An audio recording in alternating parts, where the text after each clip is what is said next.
Hello, I'm Rachel. I'm the one that's been behind doing Life in Lavender. I realised when I was editing this video that I hadn't actually introduced myself, so I just thought I'd say hi.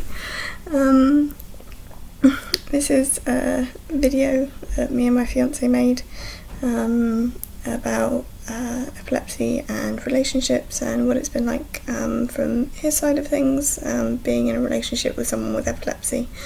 And yeah, it was all filmed in one take. I'm not used to doing videos, so please be kind. But yeah, hope you enjoy.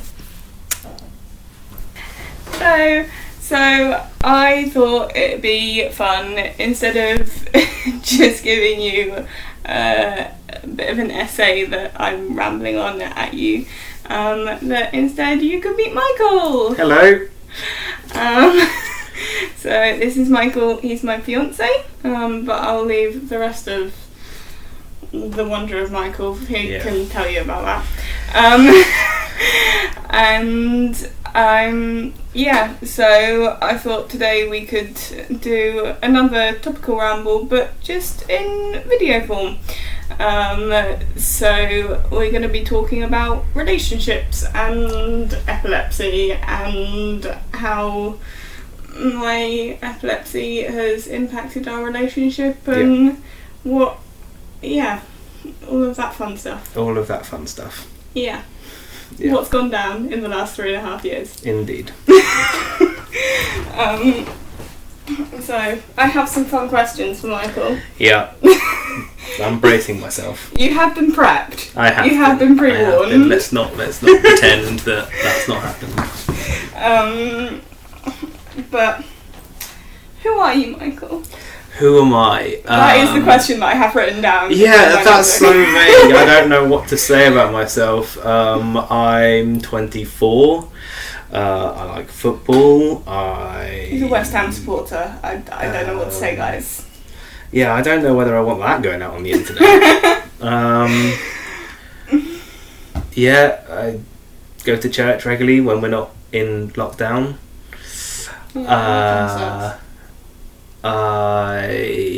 What else do I do? I don't do a lot. I like spreadsheets and maths.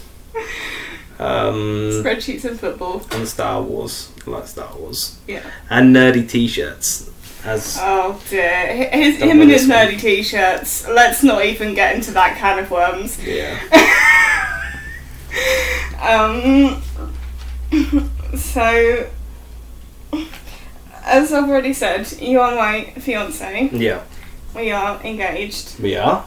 It's very exciting. Exciting times.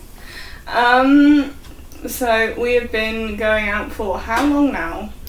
It is, where are we in the world? We're in July somewhere. So, just over 3.5 years. Yeah. That was a test, you passed.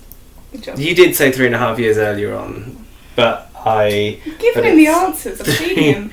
It's like 3 years, 7 months, and I can't remember. What's the date today? Today is the 17th, so... it depends you just said you're good at maths. Well, yes, but it depends on where you're starting from. Let's go with 17 theory. days. Okay, yeah. So, my first fun question for you, Michael. Mm-hmm. How did you find out I had epilepsy? This is a fun story. Well, this was before we were dating. Yeah. So I don't know whether you had said anything before this point. I hadn't. You say that you hadn't. I say that I have a bad memory and I could well have been told and just don't know. I'm fairly confident that you hadn't been told. Okay. Anyway, I mentioned about church, and Rachel and I go to the same church 3.5 years ago. That was still the case, and we were getting a lift from someone else who was going to this like youth event thing at the church, and because Rachel and I live quite close to each other, we were both scrounging a lift off this other person. I'd known them literally my entire life. Yes, that's very important. This is very important to this story. I'd known them all my life. So they've just grown up with me having seizures and dealing with them. So it was a guy he's maybe a year older than me. So at the time he would have been 17, 18. Yeah, something like that. And then his sister, who's your age. Yeah.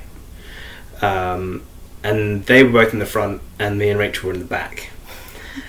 And we're driving along, and everything's going fine as far as I'm aware for a little while. And then we turn down a road, and I hear Rachel kind of like moan kind of thing, and I was like, oh, what's going on? I kind of turned to look at her, and like she doesn't look in control of her body, and I'm like, what is happening? Guys. Like, what is actually happening here? Full on convulsing. So she's having a seizure, and I am stressing so much to the point where I Fully genuinely conscious at this point. I'm able to see his reaction. I genuinely think that I am having a worse time than Rachel. Yeah, he was. And our friends in the front, who had known you for all this time, and you'd grown up with the girl who completely knew what to do with your seizures, were just laughing their heads off at me, like, while I was completely stressing. They had turned around and made sure that I was okay. Yeah. They were sort of trying to guide me on what to do, but they were doing it in between laughing. Yeah. Tom started speeding to get me home quicker, I think. Yeah, I don't know whether that was better. I felt like that was more stressful, like that was going to stress you out more, and I was really stressed. So essentially that's how I found out that my now fiance has epilepsy. Yeah. It was a very stressful situation for me, but yeah, I don't know, it was quite funny for you. Yeah, so I still maintain to this day that if I hadn't have been seizing, I would have been laughing. Yeah. Because his face was a picture. It was adorable. He was so scared, and yeah, that's that story. Yeah. It was quite stressful for you, but I found it amusing. But that was before we were dating. Was it ever a concern or a worry for you that my epilepsy was going to impact our relationship when we did start going out? Yeah, I didn't really think much about it before we started going out.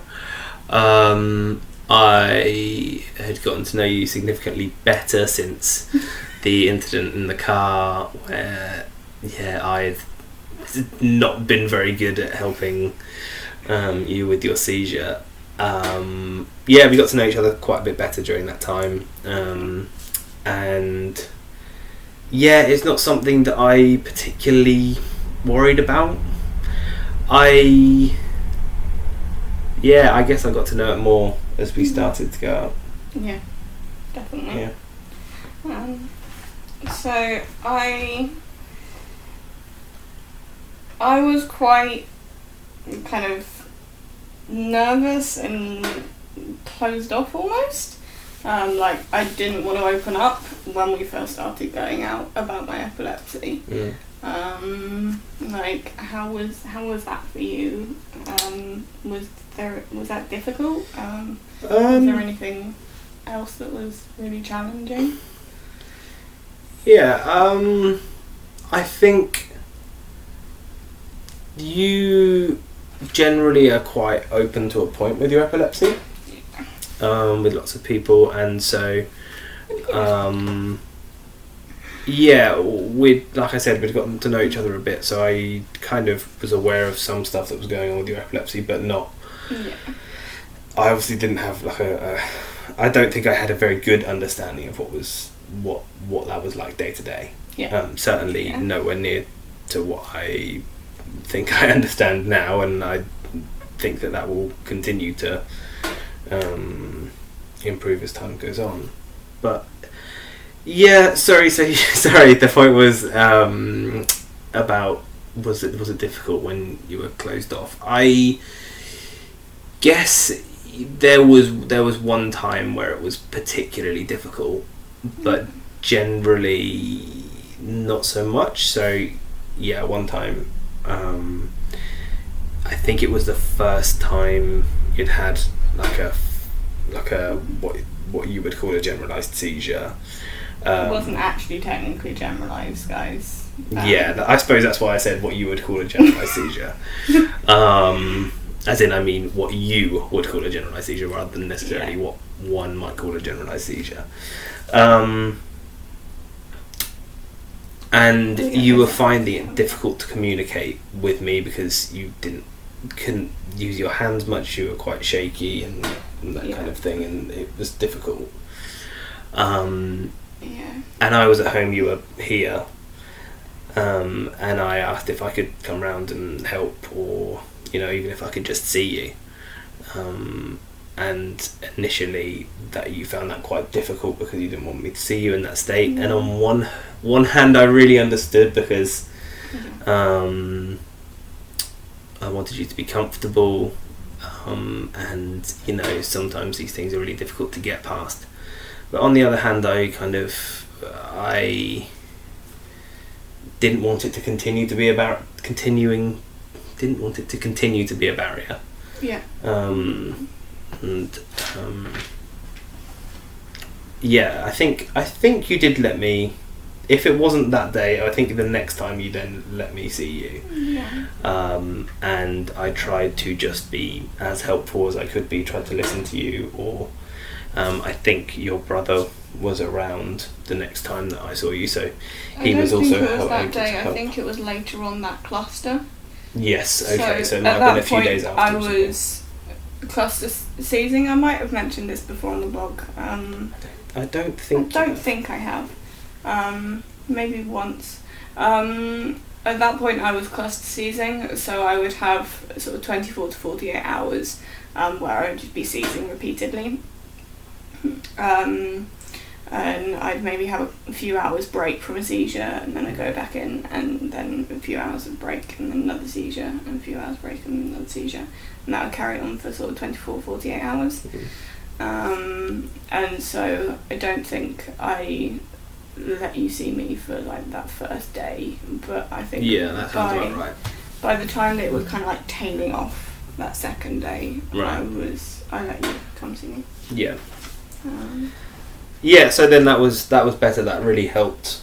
But I can't think of any other times which was particularly difficult because of you not opening up. Other than that, you've generally been quite happy to talk about your epilepsy when I've been asking questions, or even if you've just decided to talk about it, whatever. I'm generally quite receptive, I think. Yeah, can't shut me up. Sometimes I do. So, not long into our relationship, I did the maths, it was about 8 months into our relationship. I had the worst seizures that I think I've ever had. How was that for you say you think you had. In terms of quality, I don't know whether that's necessarily the case, but in terms of quantity, that's definitely the case, surely. I mean, I don't remember what my seizures were like when I was first diagnosed. Can't remember that far back. Yeah, so they were happening, sometimes every day, sometimes every other day. Yeah, to begin with, yeah. That's kind of the level we're talking, and with so at least with the cluster seizures you were talking about, there'd be kind of 6 to 8 weeks, was it something like 6 to 8 weeks apart? Yeah, it'd normally be about 6 or 7 weeks. And then it'd be like a couple of days, and then there'd be another 6 to 7 weeks. Whereas this was just like day after day after day after day, and there didn't seem to be a point where it was stopping. And that was really, really hard for you. Yeah, it was like waking up 4 o'clock every morning seizing. Like it was almost like it was on a clock. It left me with some serious sleep issues after that, because my body just thought that waking up at 4 o'clock was a normal thing. I think what was the question again? It was something about what how. Was it like? What was it like? Can you even- I know what it's Well, like. I think, I don't know. I tried to be as positive as I could for you. Yeah. I think. You were really supportive. Thank you. I was unemployed, I think, at the time, which meant that I could come and help and do bits and bobs. Yeah. You know, look after you if someone else couldn't for whatever reason. I say look after you as if you're a child. I mean, there were just some things that you weren't able to do that meant that you needed someone else there. I mean, when there's a possibility of me going into a seizure at any given moment, at that point I couldn't be left on my own. Yeah, exactly. And the one time that I tried, I ended up like crying down the phone to my mum because I was basically having a seizure on the sofa. Yeah. So after that, I just decided I wasn't going to risk it. Yeah, no, that was tricky. But yeah, I think there were definitely times where I found it hard, and I definitely didn't do everything perfect. I couldn't stay positive all the time. It wasn't a fun situation. It wasn't. But it was. I suppose it was quite eye opening as to what you were experiencing, and I tried to be there as much as I could. Yeah. You definitely did a lot in terms of supporting me, particularly emotionally through it.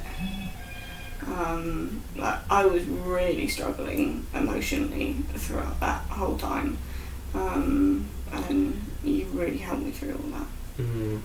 So it was, but it was really tricky for you to manage that, and not knowing when it was going to end or what the next days might be like. That was really hard on you. So it was understandably emotionally difficult. Yeah. So what I think it's fair to say, you've learned a fair bit about epilepsy since you started going out with me, whether from experience or from me ranting. It might have been one or the other. Well, there's definitely. I would say there's definitely been both. Yeah. But particularly from experience in my epilepsy, what sort of learning about epilepsy and about how to deal with my seizures, how's that been for you? What's that been like? Yeah, I'd say generally you've made it quite easy. Because I don't shut up? Not necessarily. No, that's not really it. It's just I suppose my attitude towards it was quite good, if I'm tooting my own trumpet. But I was just trying to listen to what it is that what you would find helpful, and seeing what I could do, and then learn from that, and maybe not need to ask the question next time. But actually, sometimes the question was right to be asked several times. Because you needed different things at different times, and that was fine.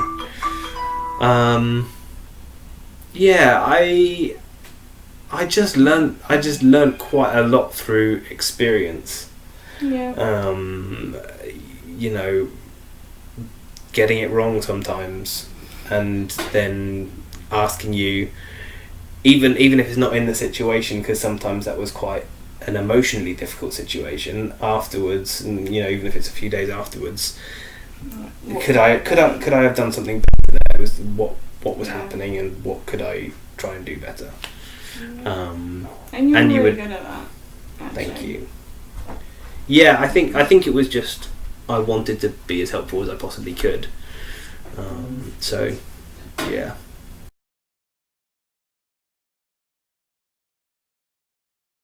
So, did you have any, before you met me, and I terrified you in a car, did you have any prior experience with epilepsy and what it was and how it worked? You kind of. So in primary school we had a teacher who had epilepsy, and at the time it was my she was my year 3 teacher, and she was there I think throughout my whole time at school, so she'd been there a while. I think she had a couple of seizures in assemblies and things like that, and it was quite I mean you've had an experience like that, and it's just everyone, trying to imagine all primary school children just sort of staring at you and going, what on earth is that lady doing shaking around, and it's difficult for a child that age to understand if they haven't experienced that stuff. When you're a child, you don't get left in the assembly. You literally get dragged out. Yeah, I wonder. I can't remember whether the teacher got dragged out actually once. I'm not sure. Yes. Anyway. So while we were in her class, we were told about they had like a particular. It was like a plastic card, maybe about this sort of big, and if our teacher was, if we were told that she was sort of like shaking, she started shaking all of a sudden, or maybe like dropped to the floor, one of us was to, as quickly and sensibly as we could, go from her room to the office so that we could get an adult to help. I don't think we really understood what was happening when that happened, but it was fairly clear that she couldn't help it, and that she needed help.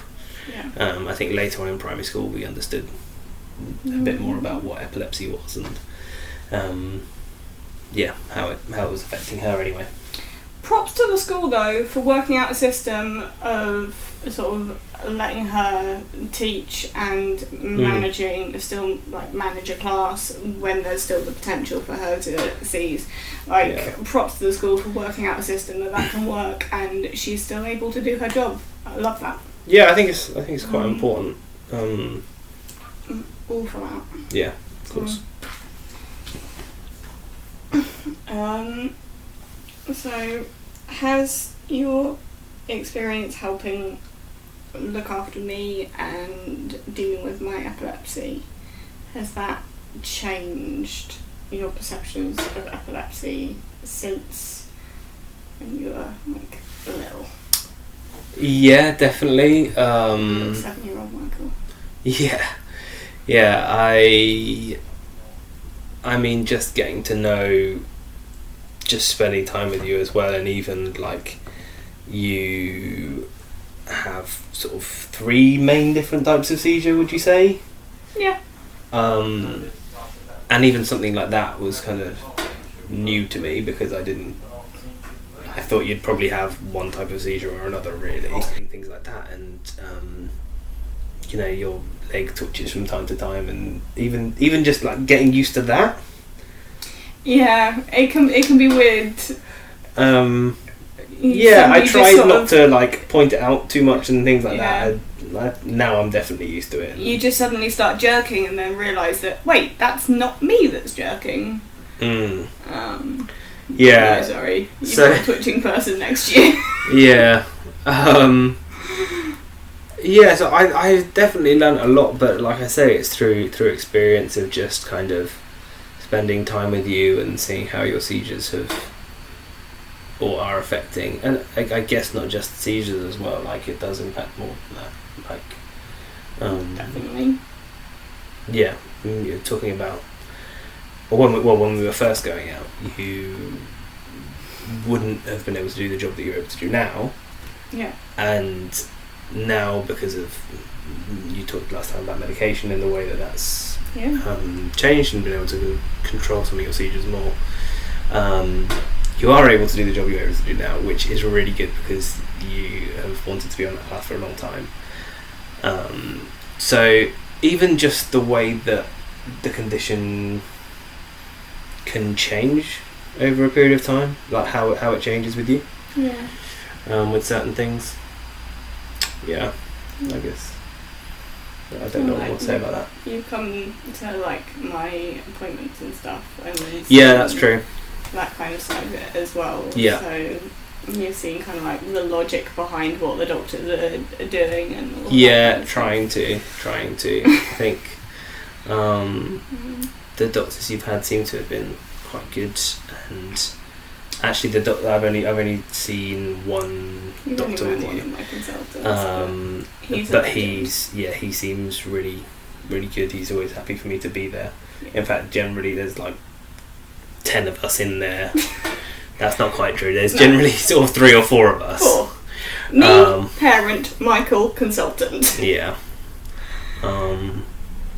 But he's always quite happy to as well. Like even if I have a question, he'll be happy to answer that. Yeah. And actually, I'm not his patient. He doesn't have to do that. Yeah, no. He could just say, "Oh, you answer that for him." Yeah, no. But generally, he's quite good. And so, feeling like I'm able to be involved in supporting you, and having support for me to support you, if you like, Yeah. helps me to do that better. Yeah. Love the prof. Mm. So I'm nearly done interrogating. Okay, I wasn't sure. Nearly.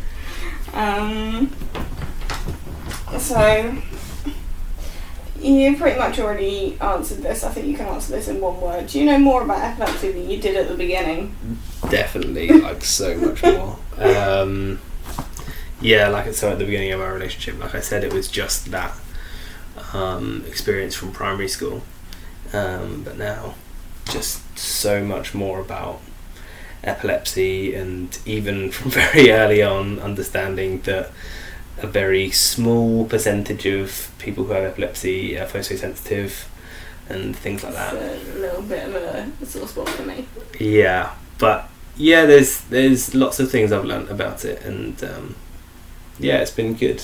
It's been good.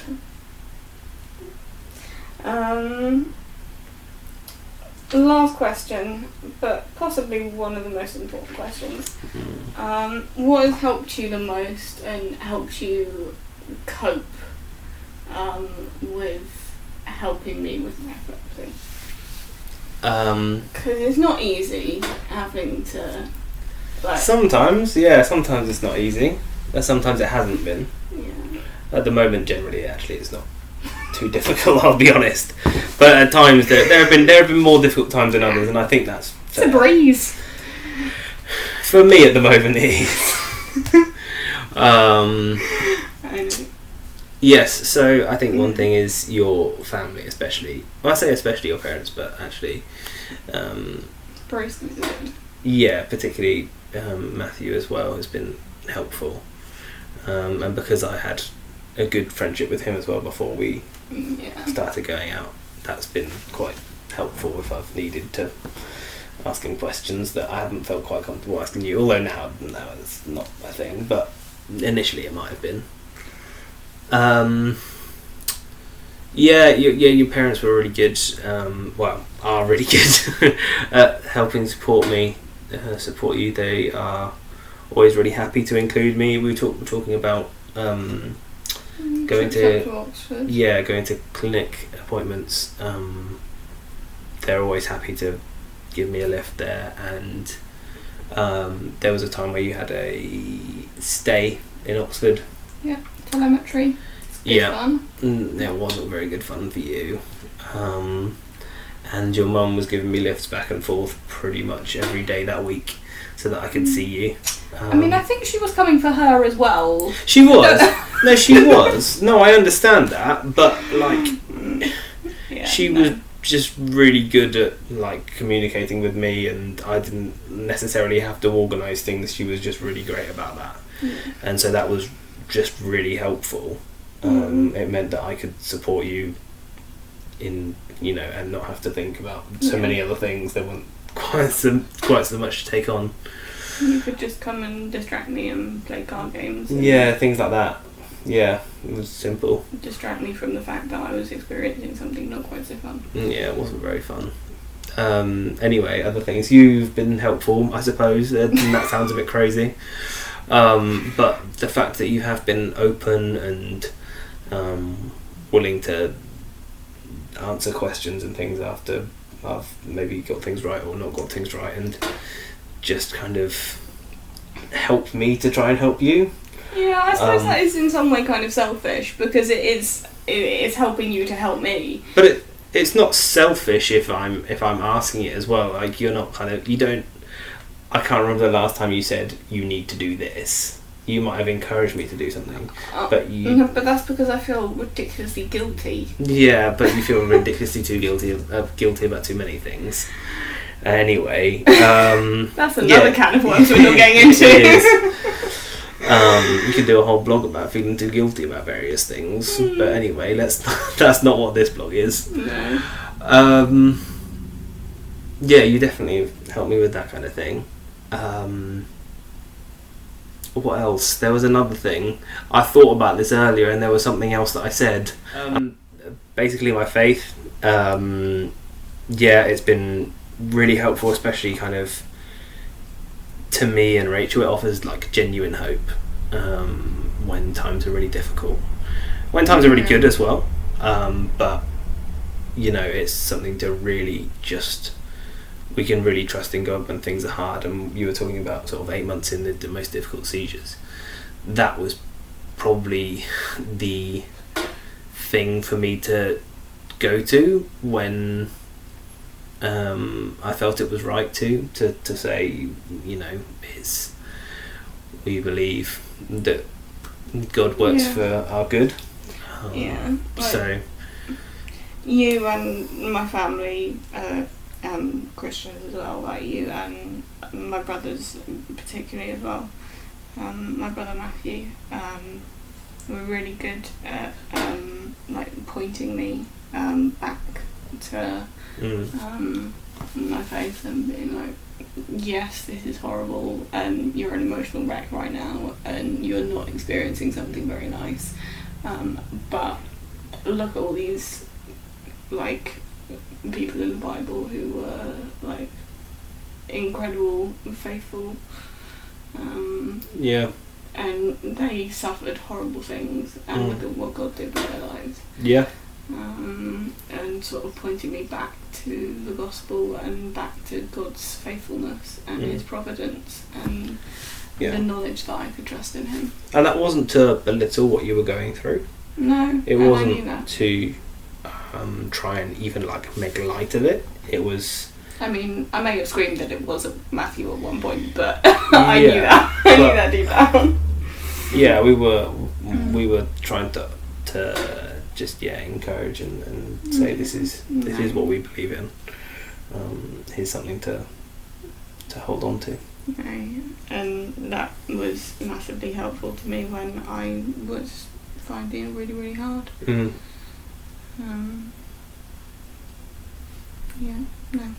Thank you. What for?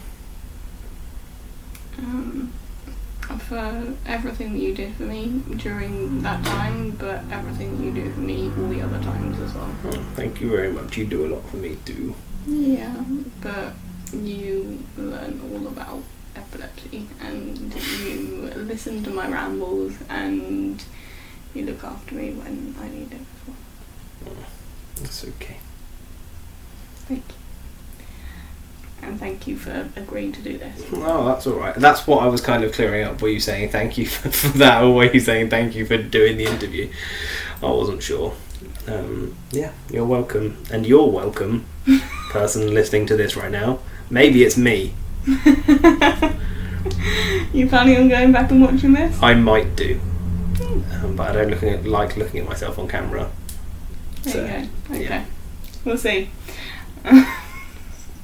Well, thank you for agreeing to partake in this. Again, you're welcome. And thank you for watching. I hope that you gained some kind of an insight into what a relationship with epilepsy thrown into the mix can be like. Yeah. But also that it can be pretty cool too. Yeah. And it's doable. Very much so. Alright. Alright, thank you. See ya. Bye.